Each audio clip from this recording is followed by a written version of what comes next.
Welcome back to more FPL content. This will be the team selection for Gameweek 16. Once again, I found myself in a precarious situation with only one free transfer. I've been taking too many hits in the last couple of weeks and most of them have backfired. But with all the injuries I've got in the backline and the doubts heading into Gameweek 16, it's time to reinforce that defensive line once and for all, and not with these completely pointless Veltman transfers which I made very recently. Smash the like button and subscribe if you're new. If you enjoy my content, our aim is to get this to the 200 likes and to keep on pushing towards 31,000 subscribers and beyond. Check all the links in the description below for my Patreon and the championships if you want to support the channel even further and gain early access to my videos. There's also the Discord server, FPL League, Drafthound, as well as Spotify. I'm going to review Gameweek 15 and then talk about my transfer plans for Gameweek 16 with a sneak preview of future Gameweeks too, and use all the usual websites like FPL.team and Drafthound. Arsenal haven't kept a clean sheet across the last 8 away games across all competitions, and they've got a lot of injury concerns heading into the Monaco and Everton games coming up, but both of them are home matches and Arsenal have been much more solid at the Emirates. And there is some positive news now of Arsenal on the Wednesday afternoon with Timber and Partey spotted with the Arsenal squad for that Champions League clash with Monaco, but Raya failed to keep a clean sheet in that 1-1 draw against Fulham. Despite the XG conceded only being 0.14, Jimenez scored a beautiful goal, but that was all Fulham created and it was enough to prevent Arsenal from keeping another clean sheet. So it's another disappointment from Raya. He has been a terrible pick since the Gameweek 6 wildcard, despite the 2 clean sheets in the last 4 Gameweeks. My defensive line is down to the bare bones, but Rayan Aït-Nouri thankfully managed to avoid a yellow card because one more before Gameweek 19 will mean he's suspended for a Premier League match. And with my 2 yellow flags who both didn't feature in Gameweek 15, I really had no one in my defensive line, but Aït-Nouri was able to get an assist in a 2-1 defeat against West Ham, and I think Wolves were a bit unfortunate. They could have gotten more out of that game, but it was a great cross by Aït-Nouri for Doughty to equalise at the time before Jarrod Bowen put Wolves to bed, and that was El Sakako, but no managers have been sacked just yet. But my second option in the defensive line is the injured Gabriel, who didn't feature against Fulham, and he is also a big doubt against Everton because it looks like a muscle injury. That's what Arteta said in the recent press conferences. So that's going to be a major cause for concern. And I doubt we'll get any updates after the Monaco game because I don't expect him to be in the squad regardless. And Arteta isn't the type of manager to lay all his cards on the table and tell definitively if a player is going to start or not. So with Gabriel, I think it's just a case of either deciding to sell and avoid the headache, or do you just stick with him if you've got that defensive depth? In my case, I'm down to the bare bones, so Gabriel is on the chopping block for me, but ideally I'd like to keep him in the long term because I think he'll be back fairly soon. I just don't know exactly when that will be. Will it be Everton at home, maybe Crystal Palace away, or even further? And if that's the case and we get that information before the deadline, Gabriel will be sold, and at his price point, I can virtually afford most defenders in FPL. Van Dijk might be a push and Trent is out of the equation for now.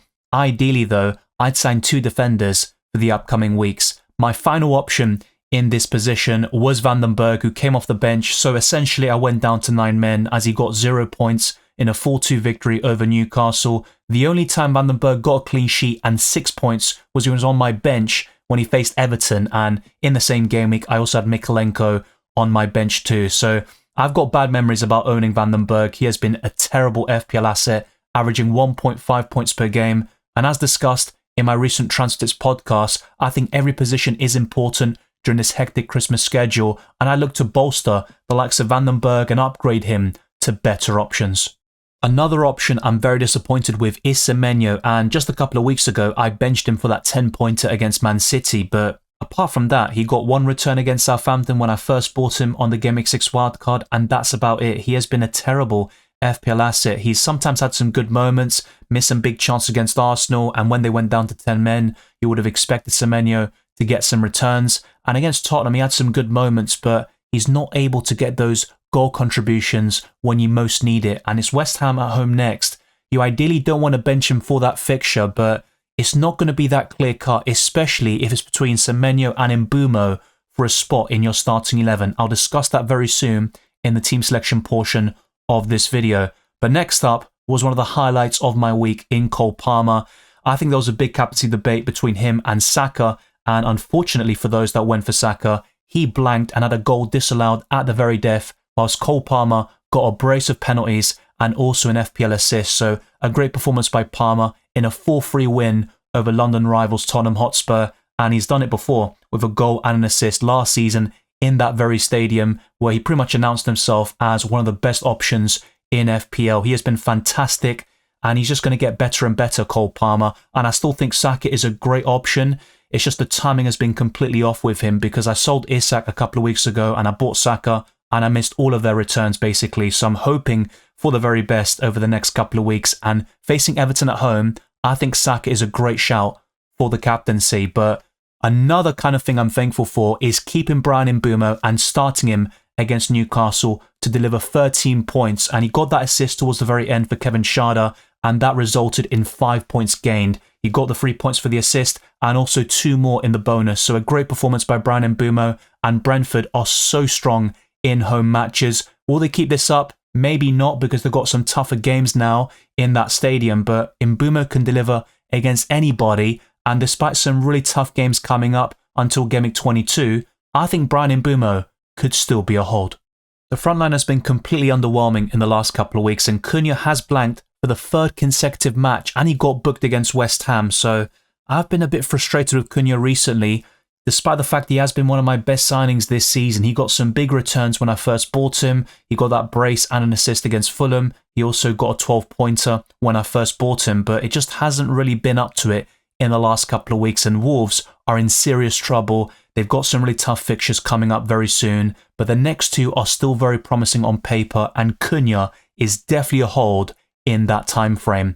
Next up, though, is my signing from Gameweek 15, Nicholas Jackson. He blanked against Tottenham. He did score a hat-trick last season, but he just couldn't really match that this time round, and thankfully he avoided that yellow card, and hopefully that's the case until Gameweek 19, when the threshold increases from 5 yellow cards to 10 for a suspension. But the final forward and player in my starting 11 is Joao Pedro, and he blanked once again. Only 1 assist since he's been in my FPL team, and my record with Joao Pedro is terrible. When I first bought him in Gameweek 4, he got that kind of injury out of nowhere with Brazil, and he ended up missing out completely. So yeah, Joao Pedro is a bit of an FPL troll for me. Maybe he'll eventually score, and he's got the fixtures to do it. He does seem like a fixture-proof player though, and maybe he steps it up for the big opponents, just like Brighton do, and he can leave you frustrated with those plum fixtures. But overall, I was basically carried by Mbeumo, Cole Palmer, and that's pretty much it. Aït-Nouri got 1 assist. Everybody else blanked, and you might look at this and think, how did you get a green arrow? Well, just watch next, because the captaincy was spot on. I've experienced some massive captaincy swings over the last couple of years, but going for Palmer over Saka has massively swung in my favour. So I got 64 points for the game week, and my rank has gone up to 457,000. It's not great, but it's a green arrow, and there were still some frustrations, mainly with the likes of Chris Wood, who I sold in the Gameweek 15 deadline stream, Isak and Fernandes all scoring, and I took hits to sell some of these players. So by keeping them, it could have been a massive week for me with 80 plus points and also an even bigger green arrow. But you can't get it all spot on, unfortunately, in FPL, and you can't have everybody in your 11, and you've got to prioritize. You've got to make these benching headaches. You've got to make these transfer decisions and 50-50 calls of the captaincy. And at least I got the Palmer decision spot on. And the other good decision, so to speak, was keeping Mbeumo and starting him against Newcastle. Otherwise, it would have been very grim for my FPL team. But if we look to Gameweek 16, I've still got some major issues in the backline with Gabriel and Veltman yellow flagged, and I think one of them at least will miss out. Vandenberg is a useless FPL asset with terrible fixtures. Aït-Nouri is a suspension risk, and Wolves' fixtures turn for the worse very soon. And my other option, Mikolenko, blanked in Gameweek 15, of course, with the Merseyside derby being postponed. That's why Salah also was benched here, and I went for a different captain in Cole Palmer. So I need to make some big transfers at the back. Despite my slight concerns for the Arsenal defence and their injury situation, David Raya at home to Everton is one of the best goalkeepers for Gameweek 16 on paper, so I'm very happy to keep him for this. The thing is though, if Arsenal don't start keeping clean sheets on a consistent basis, I would start to look at David Raya as a possible cash cow and then downgrade him to Robert Sanchez, who has excellent fixtures until Gameweek 23, and maybe I could save a bit of money there, which could be really crucial to maybe buying back Isak shamelessly or making transfers of that ilk where I'm going to get a lot more points in the midfield or forward line. But for the time being, David Raya will live to fight another day. and a clean sheet is certainly possible against Everton. Assuming that everyone is fit in my defensive line, it could look quite solid for Gameweek 16, but Rain Nuri has a massive game against Ipswich Town.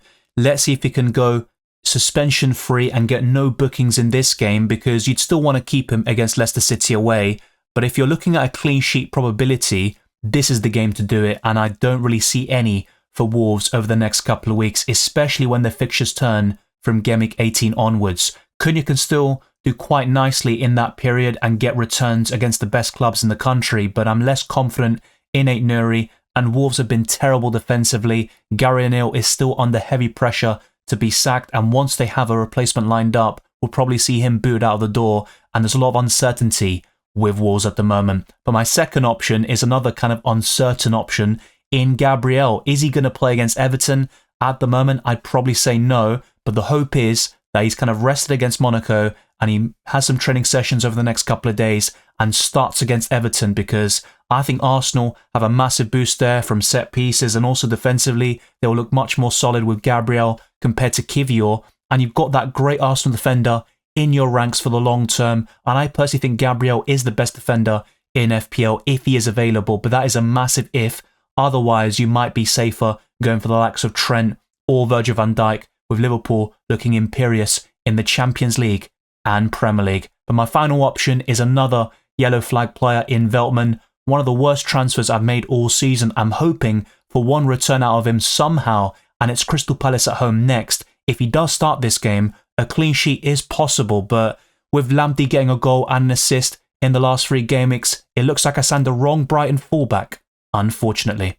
Most of my midfield is quite settled, and I've got Mohamed Salah, who's arguably the best captaincy option in Gameweek 16, but it's a tough game on paper against Fulham at home, but it is at Anfield, and last season it was a goal fest. Not to mention Calvin Bassey picked up his 5th yellow card of this season against Arsenal, so he's suspended for this clash, and I think Liverpool just have it all here lined up to get a good win, and I think Salah will get the job done. He's been in imperious form for both club and country. He is scoring and assisting in virtually every single game, and it's very difficult for me to go against him with the captaincy, but there is a certain Cole Palmer who could certainly match him this week, facing Brentford at home, who do concede a lot of goals, particularly in away matches, but Brentford have a brilliant record at Stamford Bridge. 3 games, 3 victories. Could they make it 4 in a row? It's definitely possible, but Chelsea are a different side this season, and they are in 2nd place at the moment. I do think they'll drop points when you least expect them to. Their defence isn't that strong, so I think they are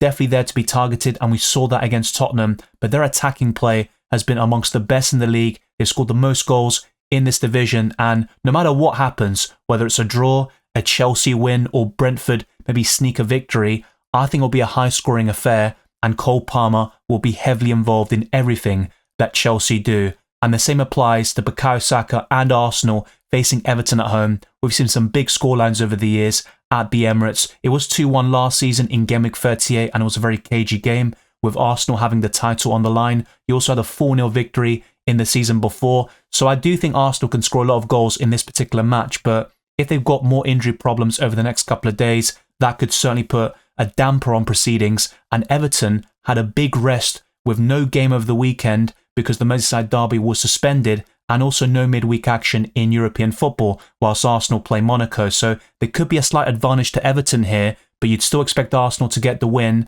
and Saka is right up there in terms of the best captaincy options. And finally, and yes, he is least right now, is Brian Mbeumo, and it's between him and Semenyo for a spot in my starting 11.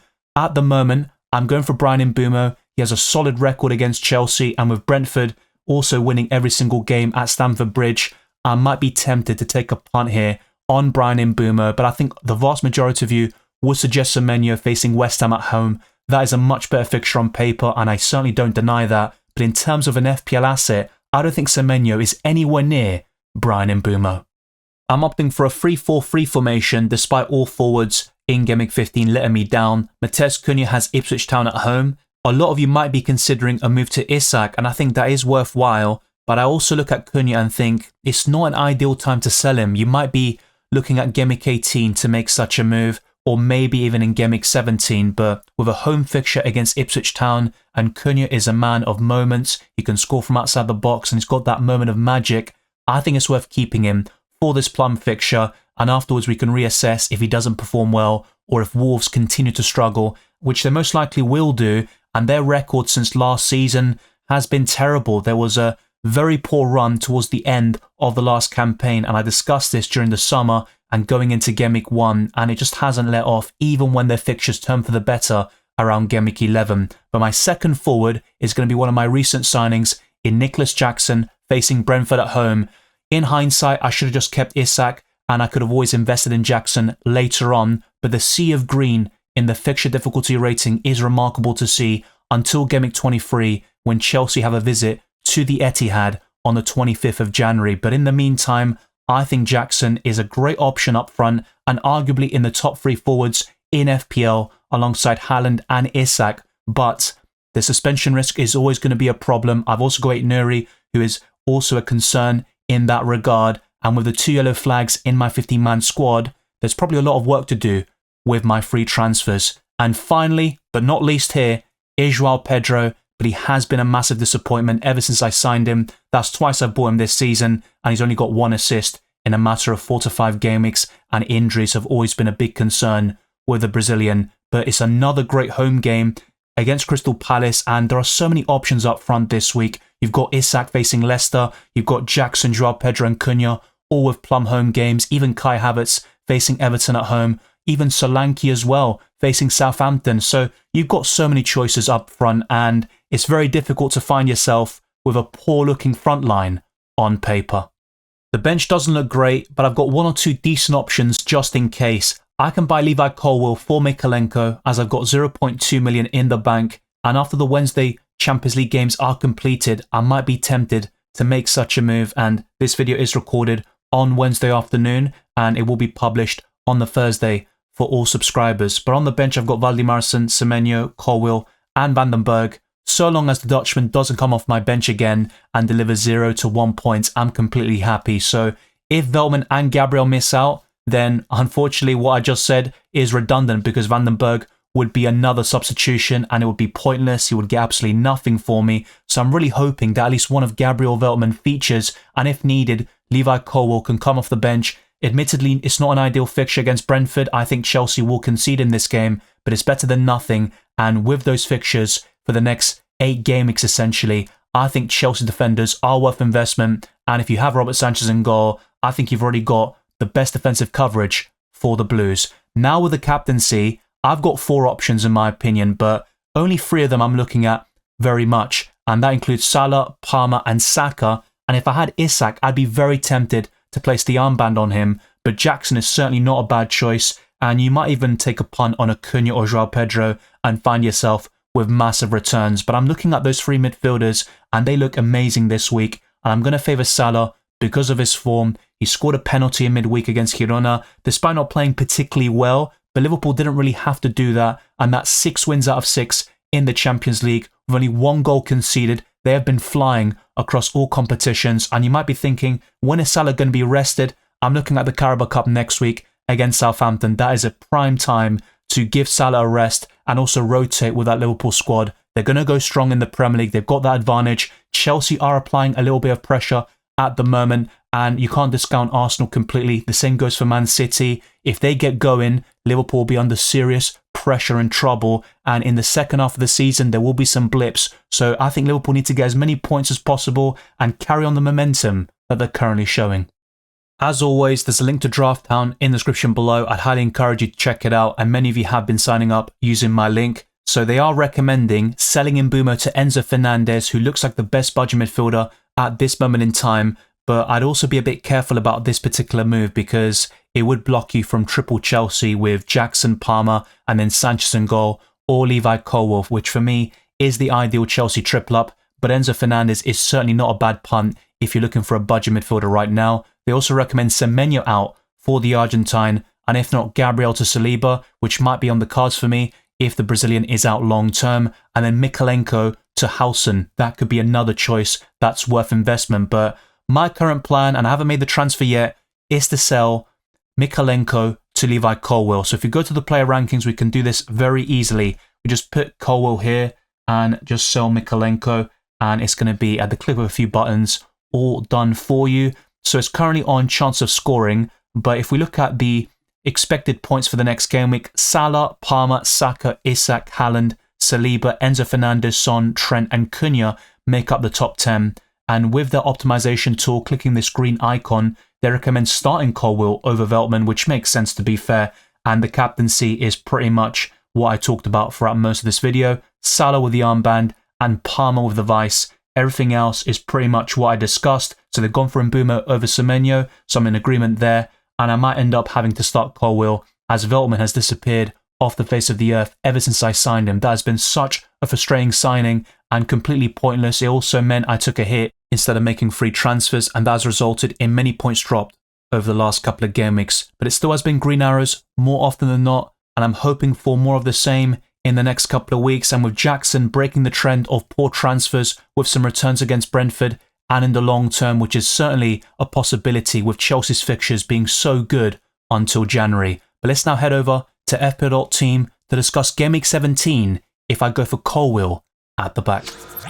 Theoretically, I could start David Raya in goal with a decent fixture against Crystal Palace away, a back three of Colwill, Gabriel if he's fit, and Reine Nuri, and a midfield four of Saka, Palmer, Mbeumo, and Mohamed Salah, and the front line speaks for itself. Cunha, Jackson, and Joao Pedro, but I'd be very tempted to make an upgrade with Cunha in Game Week 18 and perhaps buy Isak again or go in a different direction. That includes Ivanilson, who has been very underrated over the last month or two, and the bench comprises of Valdimarsson, Semenyo, Veltman, and Vandenberg, and perhaps I could roll the transfer if all goes well and the likes of Gabriel and Veltman are available to give me some defensive depth, because I haven't had that for quite a while in FPL, and I just don't want to have the likes of Mikalenko or Vandenberg coming off the bench anymore, despite Mikalenko getting an 11-pointer very recently in Game Week 14. I think that's a great parting gift from the Ukrainian, but I think from now on, I need to really bolster this position. Otherwise,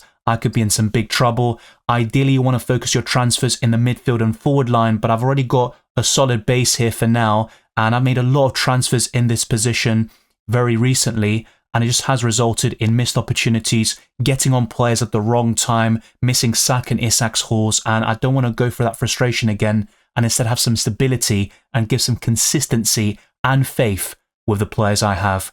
Thank you very much for watching this video and listening to this podcast. If you enjoyed it or found it useful, then be sure to smash the like button and subscribe if you're new. Our aim is to get this to the 200 likes and to keep on pushing towards 31,000 subscribers and beyond. Follow me on Twitter and Instagram, DylanRCM, and check all the links in the description below for my Patreon and the championships for early access to my videos, amongst many other perks, the Discord server, FPL League, Drafthound, as well as Spotify.